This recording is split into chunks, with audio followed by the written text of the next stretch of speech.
കുറച്ച് വർഷങ്ങൾക്ക് മുമ്പ് ഞാനിങ്ങനെ ജോബ് ചെയ്തുകൊണ്ടിരിക്കുന്നുണ്ട്. പക്ഷേ എനിക്ക് തോന്നി ജോബ് കൊണ്ട് മാത്രം വണ്ടി മുന്നോട്ട് ഓടില്ല.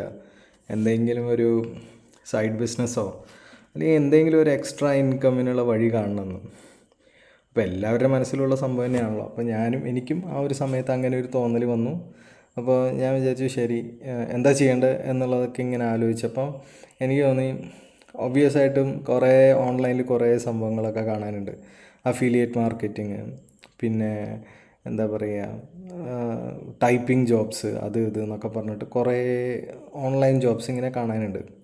അപ്പോൾ അഫിലിയേറ്റ് മാർക്കറ്റിംഗ് എന്ന് പറഞ്ഞിട്ടുള്ളൊരു സംഭവം എന്താണെന്ന് പറഞ്ഞു വെച്ചാൽ, നമ്മൾ ഒരു പ്രോഡക്റ്റിനെ പ്രൊമോട്ട് ചെയ്യുക, അതിൻ്റെ ലിങ്കിൽ ആൾക്കാർ ക്ലിക്ക് ചെയ്ത് കഴിഞ്ഞ് പറഞ്ഞു വെച്ചാൽ ക്ലിക്ക് ചെയ്തിട്ട് അത് പർച്ചേസ് ചെയ്ത് കഴിഞ്ഞാൽ നമുക്കൊരു കമ്മീഷൻ കിട്ടും. അപ്പോൾ ഞാൻ വിചാരിച്ചു അത് പരിപാടി കുഴപ്പമില്ല. അപ്പോൾ ഓൺലൈനിൽ ആ ലിങ്കുകൾ നമുക്ക് എവിടെയെങ്കിലുമൊക്കെ ഷെയർ ചെയ്യാൻ നോക്കാം. അങ്ങനെ ഒരു പരിപാടി നമുക്ക് നോക്കിയാൽ സൈഡിലൊരു റവന്യൂ ആയല്ലോ. നമ്മുടെ കയ്യിൽ എന്തായാലും വീട്ടിൽ ലാപ്ടോപ്പും കാര്യങ്ങളൊക്കെ ഉണ്ട്. ഇപ്പോൾ രാവിലെ ജോലിക്ക് പോവും, വൈകുന്നേരം ആകുമ്പോൾ വരും, വന്നു കഴിഞ്ഞിട്ട് പിന്നെ ലാപ്ടോപ്പിൽ ഇരിക്കും. എന്നിട്ട് ഈ അഫിലിയേറ്റ് മാർക്കറ്റിങ്ങിനെ കുറിച്ചും കാര്യങ്ങളൊക്കെ നോക്കും. അങ്ങനെ നോക്കി ഇപ്പോൾ US-ലും അതേപോലെ വേറെ കൺട്രീസിലൊക്കെ, വെസ്റ്റേൺ കൺട്രീസ്, യൂറോപ്യൻ കൺട്രീസിലൊക്കെ അഫിലിയേറ്റ് മാർക്കറ്റിംഗ് അത്യാവശ്യം കുഴപ്പമില്ലാണ്ട് ഹിറ്റാണ്. ഇപ്പോൾ ഇന്ത്യയിലും ആൾക്കാർ ചെയ്യുന്നുണ്ട്, ഇല്ല എന്നല്ല. ആമസോണിൻ്റെ അഫിലിയേറ്റ് ഉണ്ട്, പിന്നെ അതേപോലെ ഫ്ലിപ്കാർട്ടിൻ്റെ ഉണ്ടായിരുന്നു, ഇപ്പോൾ ഉണ്ടോയെന്ന് എനിക്കറിയില്ല. അങ്ങനെ കുറേ അത്യാവശ്യം കുഴപ്പമില്ലാത്ത ഇ-കോമേഴ്സ് കമ്പനീസിന് എന്താ പറയുക, അഫിലിയേറ്റ് ഇതുണ്ട്.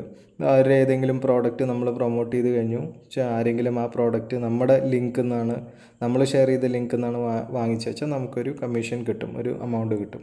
അപ്പോൾ ഞാനിങ്ങനെ നോക്കിയപ്പോൾ വലിയ പ്രോഡക്റ്റ് വിറ്റാനാണ് വലിയ കമ്മീഷൻ കിട്ടുകയുള്ളൂ.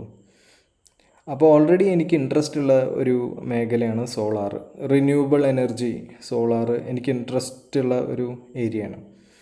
അപ്പോൾ ഞാൻ വിചാരിച്ചു ശരി എന്നാൽ സോളാറിനെ നോക്കാം എന്ന് പറഞ്ഞ് ഇങ്ങനെ നോക്കിയപ്പോൾ ഇന്ത്യയിൽ സോളാർ ഇ-കോമേഴ്സ് ആയിട്ട് ഓൺലൈനിൽ സെല് ചെയ്യണ ഒരു കമ്പനി ഉണ്ടായിരുന്നു. അവരിപ്പോഴും ഉണ്ട്. അപ്പോൾ ഞാൻ അവരായിട്ട് ടൈപ്പ് ചെയ്യാം അഫിലിയേറ്റിൻ്റെ എന്ന് പറഞ്ഞിട്ട് ഞാൻ അവർക്ക് ഇമെയിലും കാര്യങ്ങളും അയച്ചു. ഇമെയിൽ അയച്ചപ്പോൾ അവർ ഇങ്ങനെ പറഞ്ഞു, ഷുവറായിട്ടും നിങ്ങൾക്കത് ചെയ്യാമല്ലോ പറഞ്ഞു. അപ്പോൾ അവർ എനിക്ക് അഫിലിയേറ്റ് ലിങ്കും കാര്യങ്ങളും അയച്ചു തന്നു. ഇനി ഈ ലിങ്ക് ഞാൻ എവിടെ കൊണ്ടുപോയിട്ടിടും, ആര് മേടിക്കും എന്നുള്ളതായിരുന്നു നെക്സ്റ്റ്. അപ്പോൾ ഞാനിങ്ങനെ നോക്കിയപ്പോൾ ആൾക്കാർ ഫേസ്ബുക്കിൽ ഗ്രൂപ്പുകളിലും അവിടെ ഇവിടെയൊക്കെ ഈ ലിങ്ക് ഇങ്ങനെ ഇടുന്നുണ്ട്. പക്ഷെ അതൊക്കെ ആര് വാങ്ങിക്കാനാണ്, ആര് ക്ലിക്ക് ചെയ്യാനാണ്, അതൊന്നും നടക്കണ കാര്യമായിരുന്നില്ല.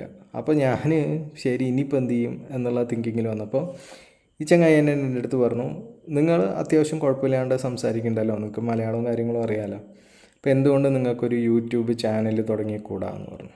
അപ്പോൾ ഞാൻ ഒരു യൂട്യൂബ് ചാനൽ എന്നൊക്കെ പറയുമ്പോൾ ശരി പറഞ്ഞു. എന്നിട്ട് ഞാൻ ഒരു യൂട്യൂബ് ചാനൽ അങ്ങോട്ട് തുടങ്ങി. യൂട്യൂബ് ചാനൽ തുടങ്ങിയിട്ട് സോളാറിനെ കുറിച്ച് ഞാനിങ്ങനെ ഓരോ ആർട്ടിക്കിൾസും കാര്യങ്ങളൊക്കെ വായിക്കാൻ തുടങ്ങി. എന്താണ് solar, different types of solar systems എന്തൊക്കെയാണ്, ഓരോ ടൈപ്പിന് എന്തൊക്കെയാണ് ഗുണങ്ങൾ, ദോഷങ്ങൾ, ആ കാര്യങ്ങൾ, അഡ്വാൻറ്റേജ്, ഡിസഡ്വാൻറ്റേജ്, ആ കാര്യങ്ങളെല്ലാം വായിച്ച് മനസ്സിലാക്കി. അപ്പോൾ ഏകദേശം ഒരു പ്രോഡക്റ്റ് എന്താണ് എന്ന് മനസ്സിലാവാനും മറ്റുള്ളവർക്ക് പറഞ്ഞു കൊടുക്കാനും എന്നുള്ള രീതിയിലുള്ള ഒരു ഐഡിയ ഉണ്ടായി കേട്ടോ. അത്യാവശ്യം കുറേ ഞാനിരുന്ന് വായിച്ചു. അപ്പോൾ ഏകദേശം ആ ഒരു ഐഡിയ കിട്ടി. അത് കിട്ടിക്കഴിഞ്ഞപ്പോൾ ഞാൻ വിചാരിച്ചു ശരി ഇനി നമുക്ക് മെല്ലെ ചാനൽ അങ്ങോട്ട് തുടങ്ങാം. എന്നിട്ട് ഞാൻ ആദ്യത്തെ ഒരു വീഡിയോ ഇട്ടു. ആദ്യത്തെ വീഡിയോ ഇട്ടപ്പോൾ തന്നെ അത്യാവശ്യം ഒരു അന്നത്തെ സമയത്ത് അധികം സോളാറിനെ കുറിച്ചൊന്നും ആരും അങ്ങനെ വീഡിയോ ഇടുന്നുണ്ടായിരുന്നില്ല. അപ്പോൾ ഞാനിട്ടപ്പോൾ അത്യാവശ്യം വ്യൂസും കാര്യങ്ങളും വരാൻ തുടങ്ങി, ആൾക്കാർ ക്ലിക്ക് ചെയ്യാനും തുടങ്ങി. ലിങ്കിൽ ഞാൻ ആ ലിങ്ക് ഇങ്ങനെ ഇട്ടപ്പോൾ അത് ക്ലിക്ക് ചെയ്യാനും തുടങ്ങി. അപ്പോൾ ഞാൻ വിചാരിച്ചു പരിപാടി കുഴപ്പമില്ലല്ലോ. പക്ഷേ സെയിലൊന്നും വന്നിട്ടുണ്ടായിരുന്നില്ല കേട്ടോ. സെയിലും വന്നില്ല, കമ്മീഷൻസും ഒന്നും വരാൻ തുടങ്ങിയില്ല. അപ്പോൾ ഞാനിങ്ങനെ റെഗുലറായിട്ട് പിന്നെയും 2, 3, 4 വീഡിയോസൊക്കെ അങ്ങനെ ഇടാൻ തുടങ്ങി കേട്ടോ. അങ്ങനെ ഇട്ടിട്ട് പോയപ്പോഴേക്കും ഒരു ദിവസം നോക്കണോ യൂട്യൂബിൽ മോണിറ്റൈസേഷനായി. സബ്സ്ക്രൈബേഴ്സൊക്കെ 2000, 3000 ഒക്കെ ആയിട്ട് അങ്ങനെ അടിച്ച് കയറാനും തുടങ്ങി. 1-2 മാസം കഴിഞ്ഞപ്പോൾ തന്നെ ഓൾമോസ്റ്റ് 5000, 6000 സബ്സ്ക്രൈബേഴ്സും മോണിറ്റൈസേഷനുമായി. പിന്നെ 1-2 പ്രോഡക്റ്റ് ആൾക്കാർ ലിങ്കിൽ ക്ലിക്ക് ചെയ്തിട്ട് വാങ്ങിക്കുകയും ചെയ്തു. അങ്ങനെ അത്യാവശ്യം കുഴപ്പമില്ലാത്ത രീതിയിൽ ഒരു മാസം വലിയ എമൗണ്ടൊന്നുമില്ല, 1000 എന്നുള്ള രീതിയിൽ പറയാം, വരാൻ തുടങ്ങി. അപ്പോൾ ഞാൻ വിചാരിച്ചു ഇത് സംഭവം കുഴപ്പമില്ലല്ലോ. കാരണം ഇക്കരെ നിൽക്കുമ്പോൾ അക്കരെ പച്ച എന്ന് പറയുന്ന പോലെ ഉള്ളൊരു തോന്നലാണല്ലോ മനുഷ്യന്. അപ്പോൾ ഞാൻ വിചാരിച്ചു എന്തിന് വെറുതെ ഈ അഫീലിയേറ്റും കാര്യങ്ങളൊക്കെ വെച്ചിട്ട് നമ്മൾ തന്നെ വെച്ച് അടിച്ചിട്ട് അടിപൊളിയായിട്ട് ബിസിനസ് തന്നെ ആക്കി വിടാത് ഓണായിട്ട് എന്ന് പറഞ്ഞു. അപ്പോൾ അതിനെന്താ ചെയ്യേണ്ടതെന്നുള്ള തിങ്കിങ് വന്നു കേട്ടോ. അങ്ങനെ തിങ്ക് ചെയ്തപ്പോൾ ഒരു കാര്യം എനിക്ക് മനസ്സിലായി. വെറുതെ നമ്മൾ എന്താ പറയുക, ഒരു പ്രോഡക്റ്റ് ഇങ്ങനെ വാങ്ങിച്ചു വെച്ചിട്ട് നമുക്ക് അങ്ങനെ അങ്ങോട്ട് കച്ചവടം ചെയ്യാനൊന്നും പറ്റില്ലല്ലോ. അപ്പോൾ ഞാൻ വിചാരിച്ചു ശരി, നെക്സ്റ്റ് പരിപാടി ഈ സോളാർ ഹോൾസെയിലായിട്ട് ചെയ്യുന്ന ആൾക്കാരായിട്ട് ടൈപ്പ്.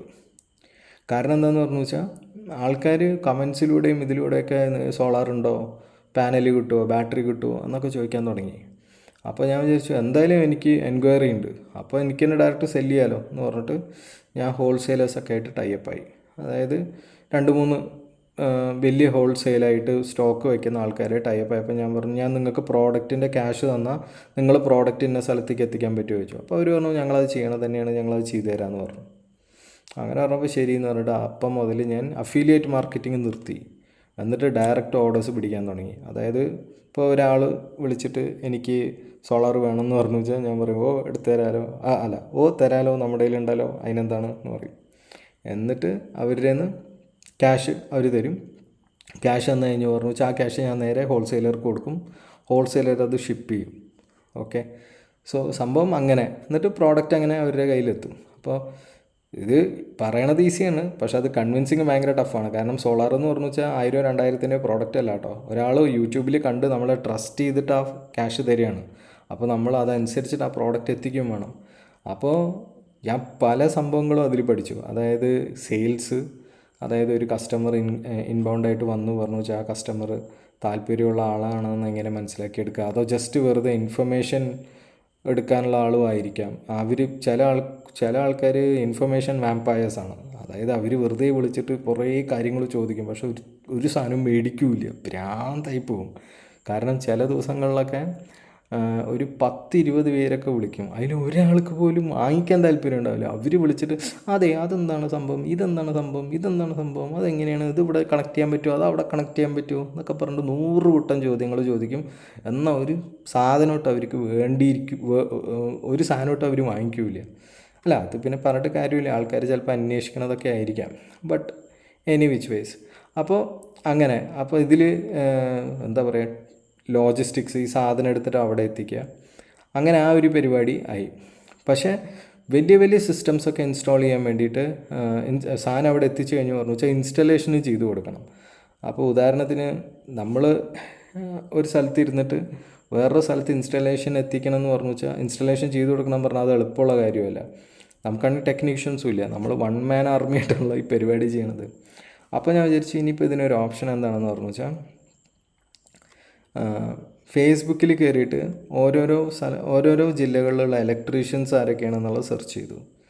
ഇപ്പോൾ കാസർഗോഡ് മുതൽ ഏകദേശം നമ്മുടെ തിരുവനന്തപുരം വരെ എല്ലാ electrician, Trivandrum electrician, Cochin electrician, Thrissur എന്നൊക്കെ പറഞ്ഞിട്ട് സെർച്ച് ചെയ്ത് കഴിഞ്ഞപ്പോൾ കുറേ ഇലക്ട്രീഷ്യന്മാരെ കിട്ടി. അവരെയൊക്കെ കോൺടാക്ട് ചെയ്തിട്ട് പറഞ്ഞു ഞാൻ എന്നെ പോലെ സോളാർ ഇങ്ങനെ കേരളത്തിലെല്ലാവിടെയും ഞാനിങ്ങനെ സെല്ല് ചെയ്യുന്നുണ്ട്, അപ്പോൾ അവിടെ എത്തിക്കഴിഞ്ഞാൽ നിങ്ങൾക്കത് ഇൻസ്റ്റാൾ ചെയ്ത് കൊടുക്കാൻ പറ്റുമോ, അത് ഇൻസ്റ്റാൾ ചെയ്ത് കഴിഞ്ഞാൽ ഞാൻ നിങ്ങൾക്ക് അതിനായിട്ടുള്ള ഒരു എമൗണ്ട് തരാമെന്ന്.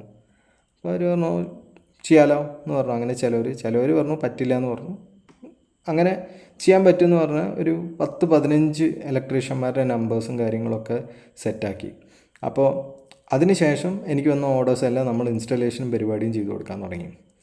അങ്ങനെ കസ്റ്റമേഴ്സ് വിളിക്കും, ഓർഡർ എടുത്ത് കഴിഞ്ഞിട്ട് അത് കറക്റ്റായിട്ട് അവിടെ ഡെലിവറി ചിലപ്പോൾ ഒരു 4 ദിവസം 5 ദിവസമൊക്കെ ആയിരിക്കും. അതൊക്കെ ട്രാക്ക് ചെയ്തിട്ട് അത് അവിടെ കൊണ്ട് എത്തിക്കും. അവർക്ക് ഇൻവോയ്സ്, ബില്ല് കാര്യങ്ങളെല്ലാം അയച്ചു കൊടുക്കും.